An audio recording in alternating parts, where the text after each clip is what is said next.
far as the inside goes.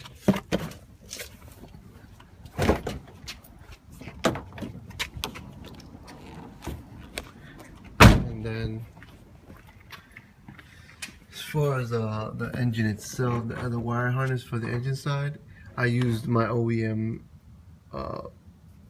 hole, I guess, right underneath the battery tray, and it comes with a plug for your O2 sensor. Right, it comes with a plug for the O2 sensor. Can you see that? Boom, there, and then the wires run around, and then it comes for your big plug, your big main plug, which is right here. That plugs into the Honda chassis plug. So this is the conversion harness, and it plugs right into that. And then I have the thermostat wires and the radiator fan switch plugs running all up around here. Just kind of have it tucked and zip tied together. And if you guys remember from my other video, I have it right there plugged into those two sensors on the inlet on the lower radiator hose. So this conversion harness comes with all that. So I just wanted to show this video, make that clear about the whole harness itself. It's plug and play. I don't have to rewire, do anything major. I'm using the original fuse box and the battery in the same position, so I'm not doing any major wiring and cutting and things like that. So it's pretty easy, pretty self-explanatory. People are having problems where the alternator's not charging. Sometimes they will have to run a 12 volt wire to the plug. If you have the square plug, it's a green plug. It's the top left pin that needs 12 volts for the voltage regulator. For whatever reason, it's not getting the 12 volts from the ECU, but you can just grab 12 volts from anywhere. And as soon as the key turns on, it'll provide the voltage regulator with those 12 volts, and then it'll charge your battery. Also, oh yeah, my fuel pump was not priming, and for whatever reason, my main relay, there's like 8 pins on here. 1 I think is power, and then 2 is constant. Pin 2 is constantly grounded. It wasn't grounded for whatever reason, so all I did was just run a ground to the pin number 2, and I grounded it. That's all. It's pin number 2 is constantly grounded at all times, but for whatever reason mine was not grounded, so all I did was just ground it. And then after that, my fuel pump primes, and everything works. So it was cranking, it was just not getting fuel because the fuel pump wasn't priming. So this right here, number 2 pin is grounded all the time, and then number 8 disconnects that ground from the ECU. Because it doesn't run the fuel pump all the time. It just needs to prime it, and then it shuts off, and that's it.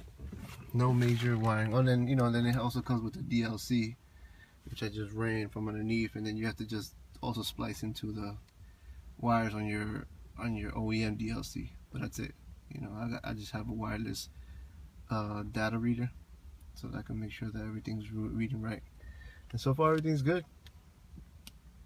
So I'll do another video, I guess, finalizing this whole thing, but it's running good. Alright, talk to you soon. So this is, sorry, I pressed the button by accident. This is it. K24 A2, a little bit of headwork, 6-speed transmission. Let's hear it. If you have any questions, give me a call.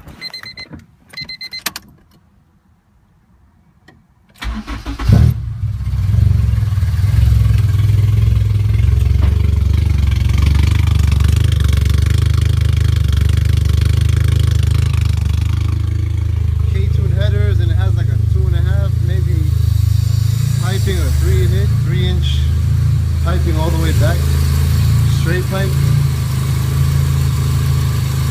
running smoothly. So whoever the next owner of this car is just needs a proper tune, and you're ripping it. 650 injectors, and this thing is lovely. Sounds so good.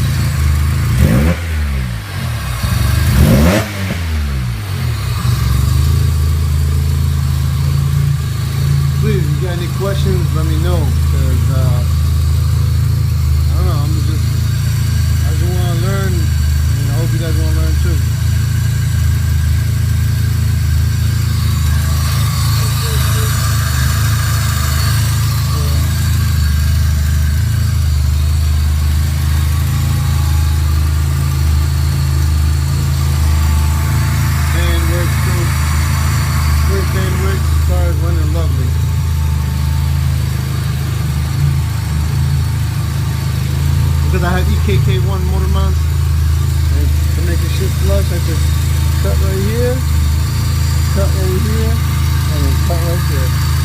And just top that off. And then close it.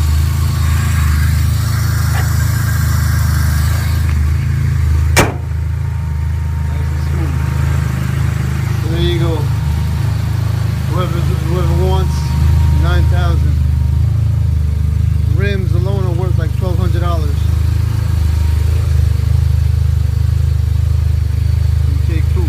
K24. Looking stock, more stock as ever.